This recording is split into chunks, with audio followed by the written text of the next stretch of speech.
dobro, porque senão os recursos estão sumindo em algum lugar, né?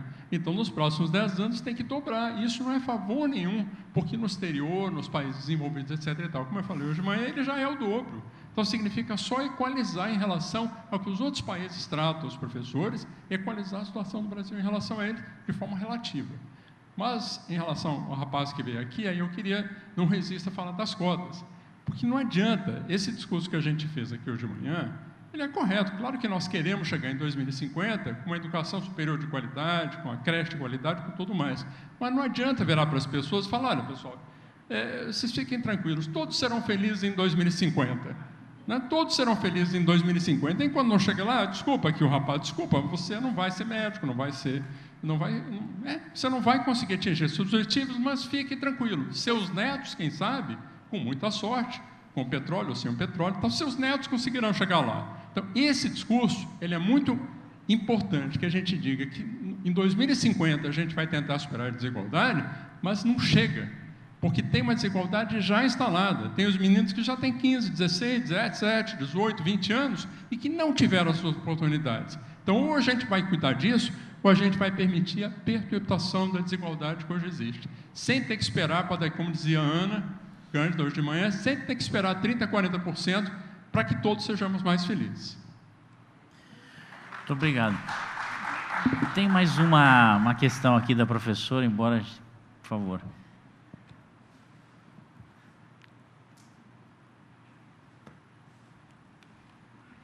Boa tarde. Realmente eu não pretendia falar, que eu estou com um problema odontológico, está meio difícil de se entender o que eu vou falar. Mas as falas aqui me insultaram a falar alguma coisa. Mas, primeiro, eu quero parabenizar a mesa, parabenizar o PROIFES, né, pela iniciativa de debater, né, os eixos que nós também já discutimos na etapa inicial, que foi a municipal aqui em João Pessoa, e regional também, discutimos os 7 eixos. E eu me sinto bastante contemplada em todas as falas. E algumas falas me chamaram bastante atenção. Umas colocadas aqui no auditório da plateia e outras colocadas pela mesa. Por exemplo, as preocupações, porque a gente não avança, né? Porque tem pessoas dos próprios sindicatos que são homofóbicas, são contra as cotas. Eu queria dizer o seguinte, é que enquanto existirem essas pessoas assim, nós estamos aqui dando conta do recado e forçando a barra para que isso aconteça. Porque, por exemplo, o meu sindicato, que é o Sindicato dos Trabalhadores e Trabalhadoras em Educação do Estado da Paraíba, o sindicato que eu acho que no Brasil só tem ele, que é assim, Sindicato dos Trabalhadores e Trabalhadoras em Educação. Isso foi uma luta muito grande para a gente conseguir acrescentar esse nome, Trabalhadoras em Educação. Por quê? Porque as mulheres não se sentiam contempladas com apenas Sindicato dos Trabalhadores em Educação. Assim sendo, as cotas, né, o que é uma preocupação nossa, estamos lá lutando pelas cotas. Se vocês podem até ficar estarrecidos que eu vou colocar aqui.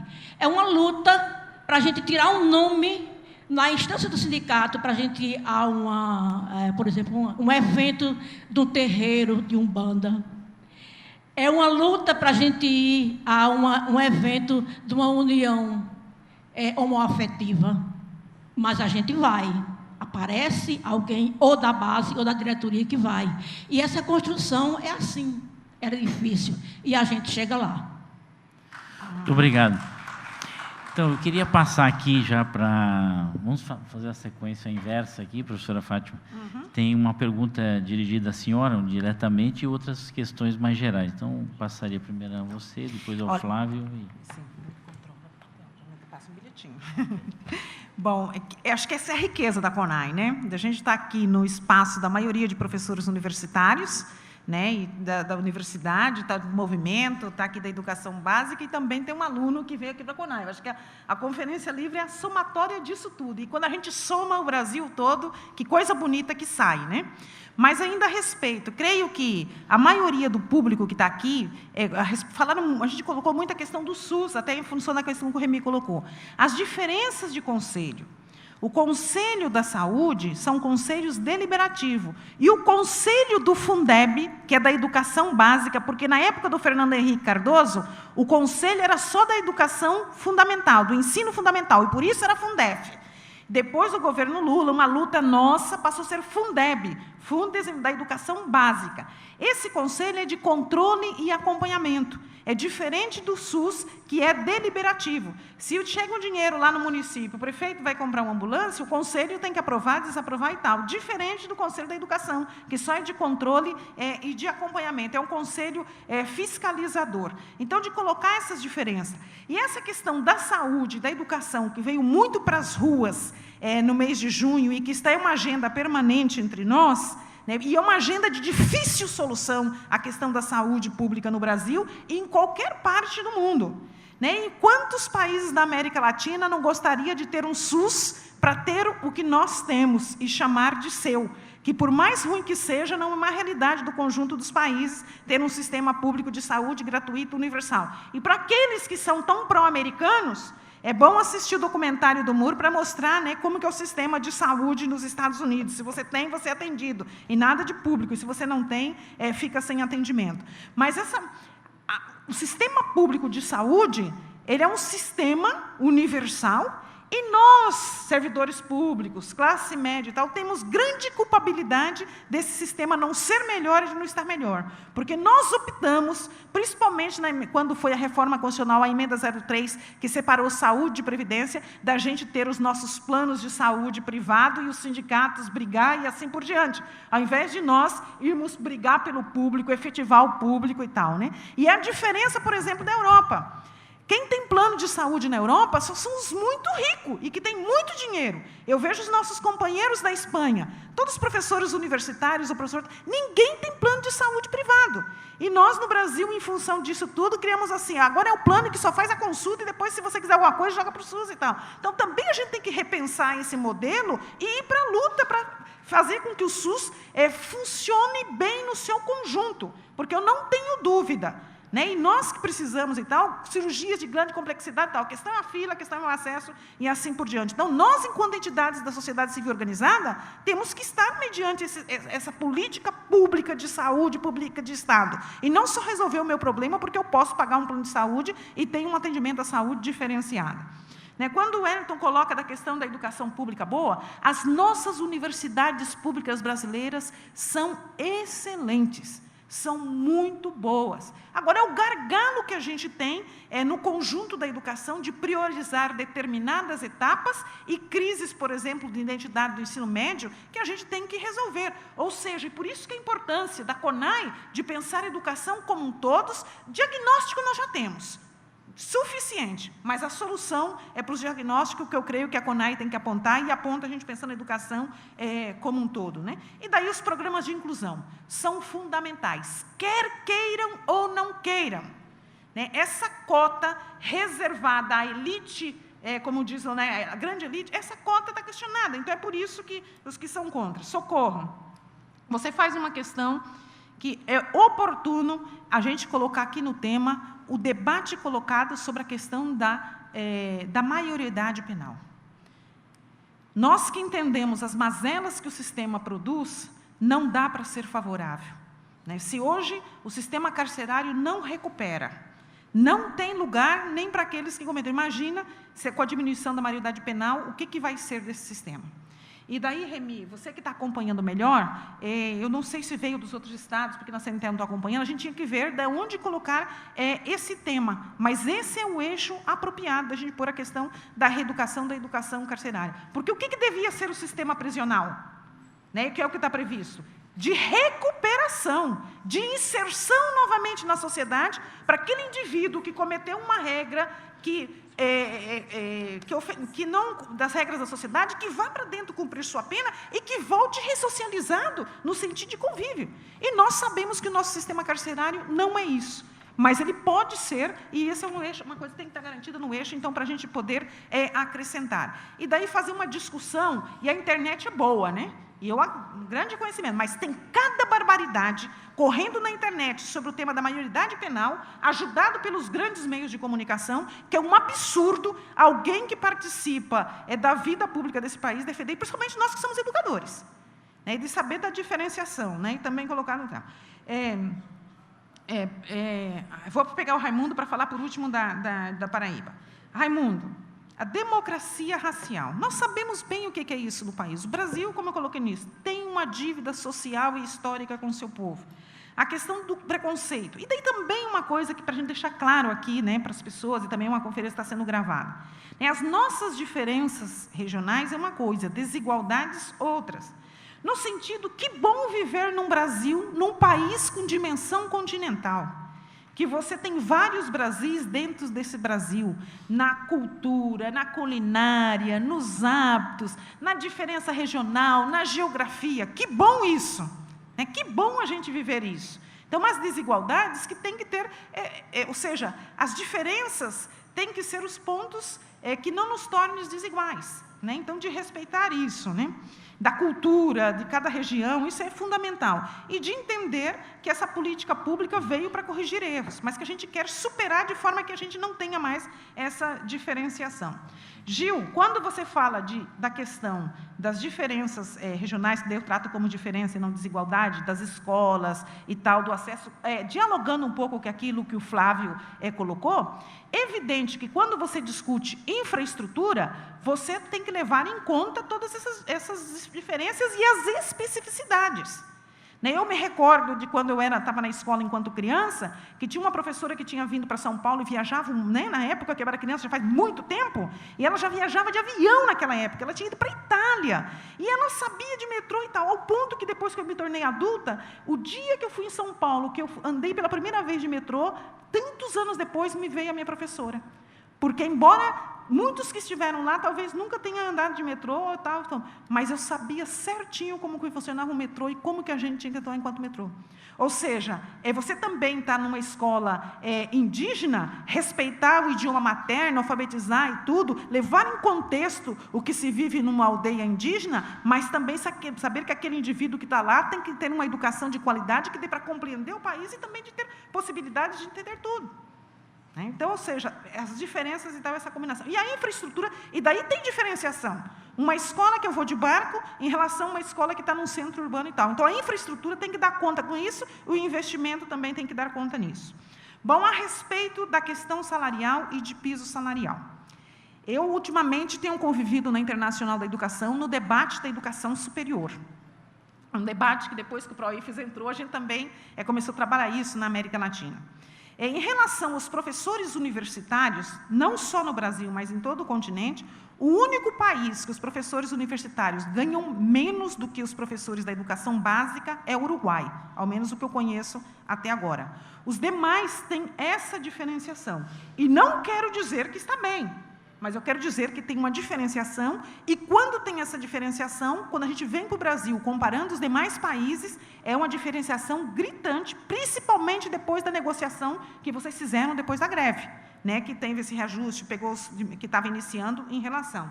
Os salários daqui é um salário comparado, vou citar, né, nenhum país da América Latina tem os salários e tem a carreira com dedicação exclusiva, com número de doutorado, igual a Rolinha apresentou aqui hoje, em nenhuma universidade, nenhum país do conjunto da América Latina. Digo isso não para dizer que vocês estão bem, digo isso para vocês valorizar o que tem e dizer que isto não é dádiva. É fruto da luta, é fruto, enfim, de toda a luta e também fruto de uma política de valorização e de expansão da universidade pública. O único país que fez concurso nos últimos tempos para entrar 22 mil professores e mais um monte de técnicos e tal, foi o Brasil. Mas isso só não resolve para a educação básica. Educação básica tem que melhorar muito o seu salário, mas tem que ter uma carreira, uma perspectiva de quem está trabalhando, coisa que é muito fragmentada no Brasil, conforme o município e conforme o Estado. Também tem que ter uma formação continuada. Para vocês que estão na universidade, quem fica lá e não vai fazer um doutorado é considerado improdutivo. Para nós que somos da educação básica, a gente quando consegue uma licença para fazer um mestrado ou uma pós-graduação, nós somos considerados privilegiados.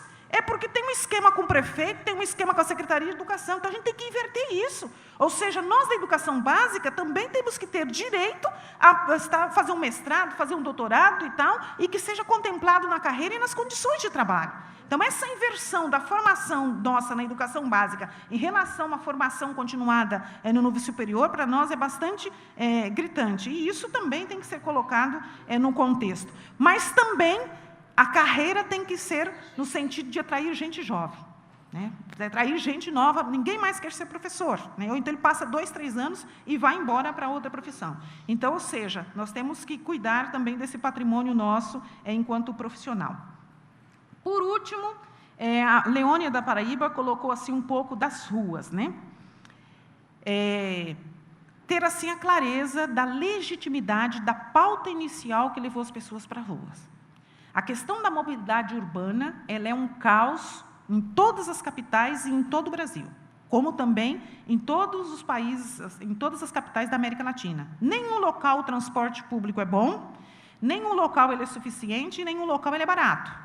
Então, ou seja, essa pauta é uma pauta legítima e também o reconhecimento do movimento que começou essa pauta, né, e também de difícil solução. E mais para nós no Brasil, da complexidade em relação das aplicações de recursos entre os entes federados. No entanto, o conjunto que levou depois para as ruas, ele é cheio de contradições. E ele é cheio de contradições no sentido de pessoas que foram para as ruas negando aquilo que para nós, enquanto democratas e enquanto processo de democracia, é primordial. A questão da existência dos partidos políticos.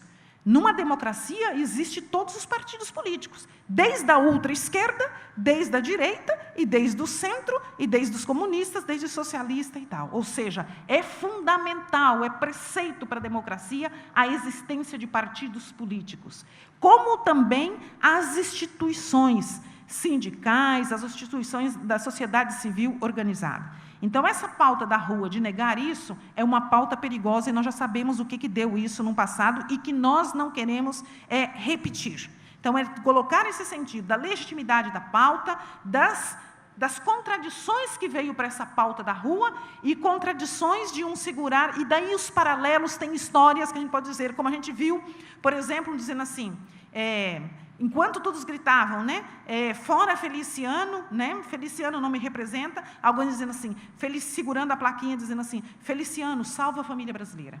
Então, isso tudo no mesmo balaio de gato de uma passeata e tal, né? Então, mas também essa confusão de pauta, isso a gente tem que estar presente no sentido do quê? De não ser utilizado por os oportunistas de plantão, mas também de se pôr no nosso lugar, que sempre estivemos nas ruas, reivindicando a democracia, reivindicando as liberdades individuais e reivindicando um país justo, igualitário e humano. Ou seja, de ter isso na pauta, saber separar os oportunistas de momentos, mas entender que a luta é feita pelo povo brasileiro. Eu quero, assim, em homenagem aos 2 companheiros nossos da América Latina, que está lá no fundo, e que depois vai conversar com vocês à noite e no dia de amanhã, o companheiro Carlos de Feio, que é da CONADO, da Argentina, e a Argentina agora, né, gente, está com tudo, né, porque diz que tem um jogador aí que é o melhor do mundo, tem um papa, já estão de linha direta ligada com Deus, e assim por diante, né, o Carlos de Feio, que vai estar no dia de amanhã conversando com vocês, também um companheiro nosso da Internacional da Educação, o Combert Rodrigues, que é da América Central, de um paizinho lá, sabe assim, chamado Costa Rica, que é menor do que Sergipe, mas que tem uma grande tradição educacional, enfim, que tem um grande povo de luta. Eu quero encerrar lembrando a Gioconda Belli, que é uma poetisa nicaragüense, procure na internet, porque agora a gente vê tudo no mundo virtual, no google.com, o governador do meu estado, eu sou de Mato Grosso do Sul, o governador do meu estado não queria dar a hora atividade para nós, professores, porque disse assim, agora não precisa mais pesquisar, a gente coloca no Google, vocês colocam no Google, vocês não precisam de hora atividade nenhuma, né? Então, vocês coloquem aí no Google, que eu não vou falar o poema todo, mas em homenagem a esse momento lindo que a gente está vivendo de integração latino-americana, né, que nós vamos viver muito isso no encontro pedagógico, bem no dia do nascimento do Paulo Freire, dia 19 de setembro, que a gente vai estar em Recife, vamos estar inaugurando uma escultura em homenagem a esse grande educador que nasceu em terras brasileiras, mas que ultrapassou as nossas fronteiras. Viver esse momento, eu quero citar a Gioconda Belli, que é uma poetisa nicaragüense. Entre os seus poemas, eu gosto muito dela, entre os poemas que ela tem assim, um poema que fala assim, não se escolhe, E ele começa assim dizendo: não se escolhe o país onde se nasce, porém ama o país onde se nasce. Eu quero dizer que eu sou uma pessoa realista, muito feliz de estar vivendo esse momento no Brasil, da democracia participativa através das suas conferências, né, dos espaços de contradições, mas de gente que sempre esteve à luta e não foge à luta, desse momento de integração que nós estamos tendo e, acima de tudo, deste momento da história que nós construímos, que nós somos protagonistas, nós não somos telespectadores. E, com certeza, dias melhores virão, que não passem às gerações futuras aquilo que nós passamos de falta de acesso à educação pública, de falta de acesso às políticas públicas. Então, quero dizer, como a Gioconda Belli, não se escolhe o país onde se nasce, mas se ama o país onde se nasce. Se eu pudesse escolher, eu nasceria novamente brasileira, continuaria na mesma luta, na defesa daquilo que eu acredito, porque creio que são direitos humanos. Muito obrigada, e a vida e a luta vai nos permitir novos encontros e reencontros. Muito obrigado, professora Fátima. Vou passar para o Flávio aqui. Bom, eu acho que o Wellington já saiu, mas eu queria falar que a participação dele foi bem ilustrativa, no sentido desse momento novo que nós estamos vivendo, sobretudo na universidade, com a questão da instituição das cotas. Eu acho que a lei de cotas, e é uma conquista do movimento social organizado, que sabe a bandeira que tem e sabe o que quer com a bandeira que tem, né? Diferente de outros, né? Que também sabe o que quer, né? Que sabe muito bem o que quer, mas que quer outras coisas que não, né, aquilo que nós construímos historicamente e que alguns de nossos antepassados pagaram com a vida para que a gente hoje pudesse estar aqui nessa mesa falando abertamente, sem que ninguém invadisse esse espaço e nos tirasse a força daqui e nos calasse. Então, eu acho que a lei de cota ela é bem emblemática nesse sentido de estabelecer o contraditório e, às vezes, entre nós mesmos.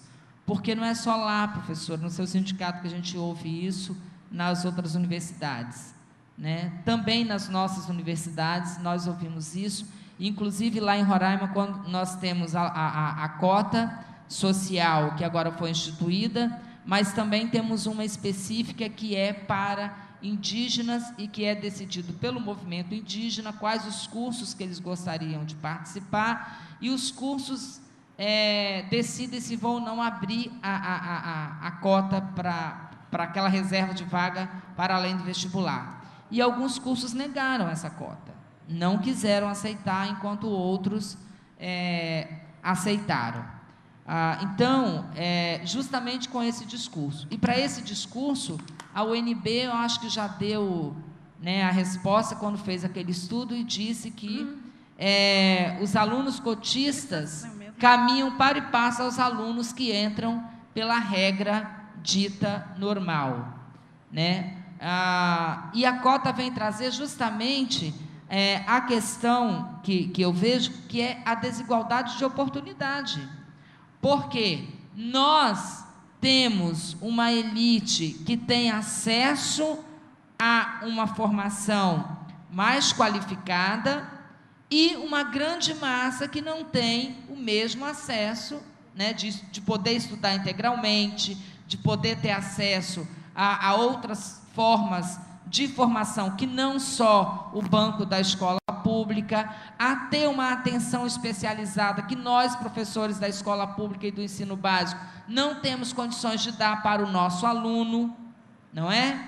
E, consequentemente, de preparar esse aluno para as regras seletivas do vestibular. Então, as cotas oportunizaram fazer com que o aluno da escola pública pudesse, de fato, chegar à universidade, e nós estamos começando a vivenciar uma mudança de perfil, né, de parte dos nossos alunos, né, da universidade pública. E não só dos alunos pobres, mas também dos alunos deficientes com necessidades especiais que estão começando a chegar nas universidades, né? E aí nós estamos, ao mesmo tempo, nos preparando também para esse novo momento, inclusive com os deficientes, que a gente ainda não tem toda a estrutura para poder, muitas vezes, atender. O que eu vou fazer com um aluno cego na minha sala? Não sei, né?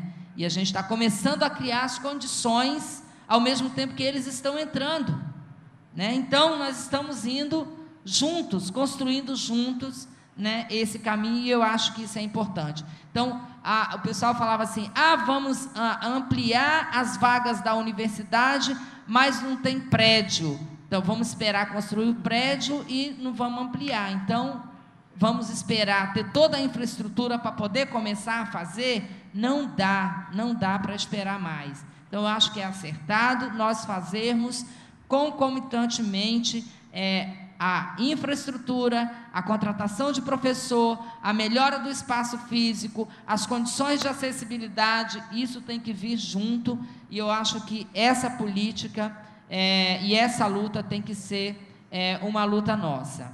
Portanto, eu louvo a política de cotas nesse sentido de democratizar o acesso. E temos que ir além. Além da política de cota, de acesso, nós temos que estabelecer uma política de permanência desses alunos, né?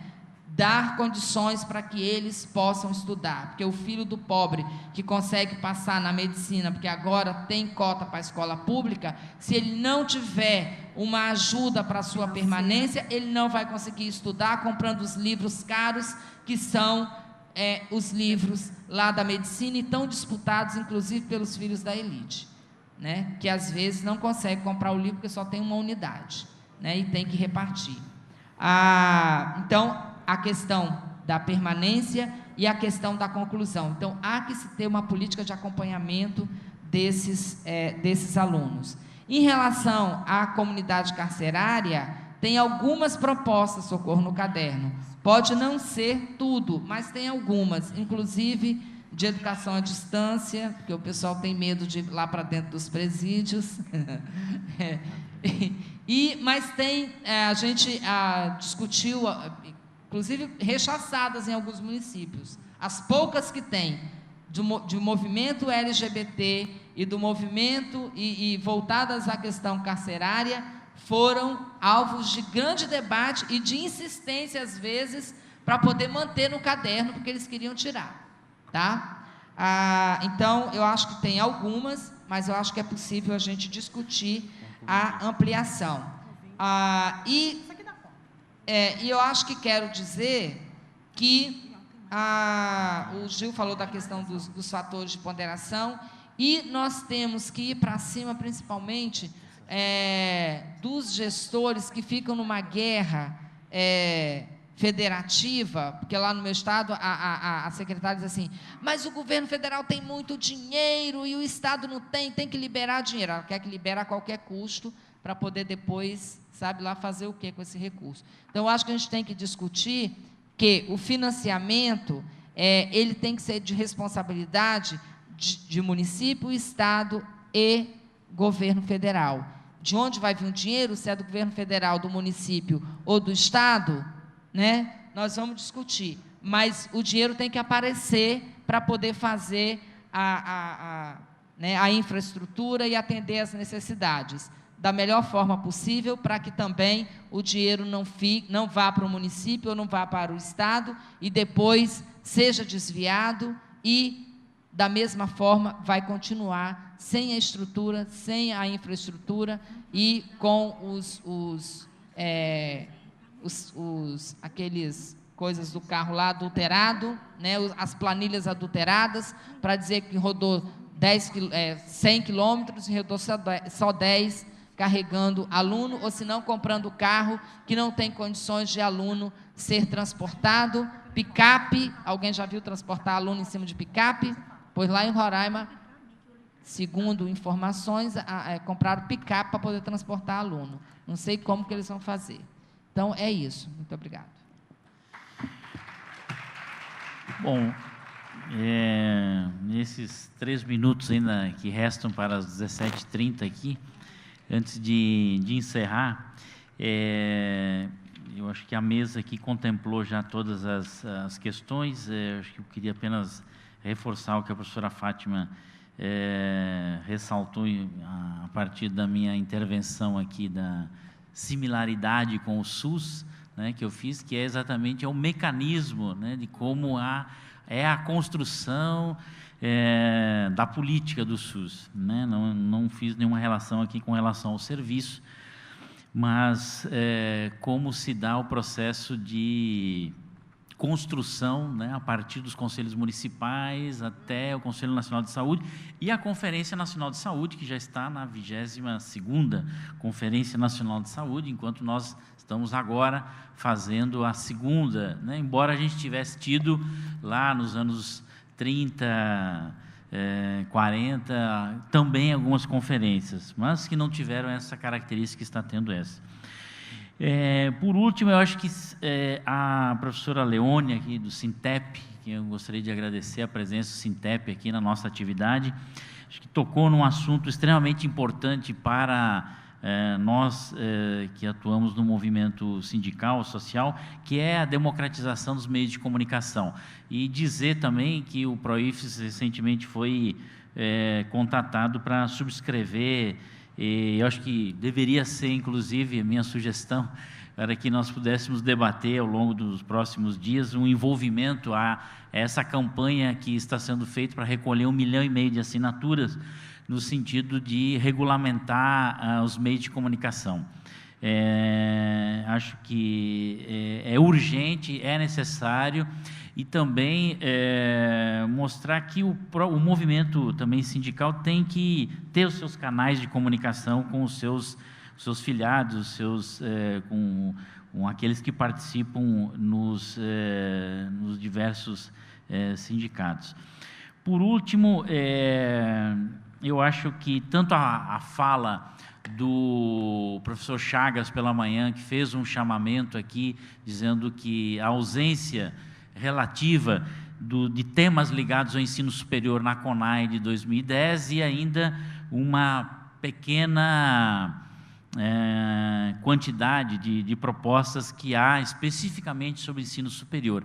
E aqui hoje nós discutimos questões que são os enormes desafios para a universidade brasileira, essa relação entre o ensino básico e o ensino superior coloca para a universidade brasileira desafios enormes, desafios no sentido da expansão do atendimento, do acolhimento desses alunos, que nós acabamos de discutir em várias intervenções aqui, e isso remete um enorme desafio para a universidade, no sentido de se repensar a própria chegada de uma quantidade significativa de alunos até 2017, 50% dos alunos virão da escola pública e chegam na escola pública com essa realidade que por alguns foi apresentada aqui. Então, há um enorme desafio na universidade de repensar os seus processos, suas práticas,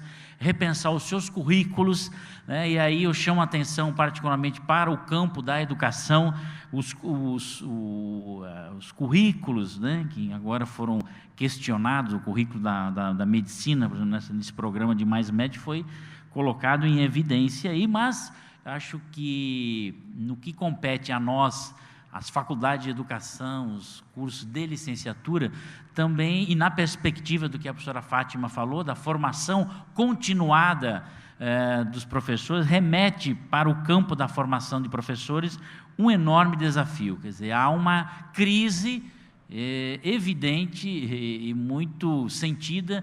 Eu tive a oportunidade de participar de 15 conferências municipais ou pré-conferências intermunicipais, e as críticas que eu vi em todas foi sobre as contribuições da universidade sobre a formação de professores.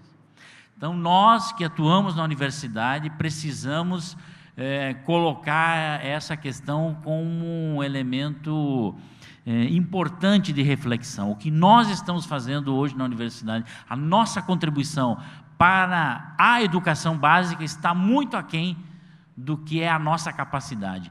Então, esse é um enorme desafio. Eu acho que nós, também do movimento sindical, temos que estar muito irmanados com a nossa co-irmã aqui, CNTE, com as demais entidades latino-americanas. E, por fim, gostaria de agradecer aqui a reitoria da Universidade Federal da Paraíba, né, pelo envolvimento, pela acolhida que deu aqui ao PROIFES nesse dia para realizarmos aqui essa conferência livre, aqueles que nos acompanharam aí pela web, e a todos que estiveram aqui, nosso obrigado, agradecimento e o convite para continuarmos nos próximos 4 dias discutindo as teses aqui que foram preparadas aqui pelos vários companheiros, sindicatos, e por fim, dou por encerrado aqui a nossa sessão no dia de hoje. Muito obrigado, boa noite. Muito bem.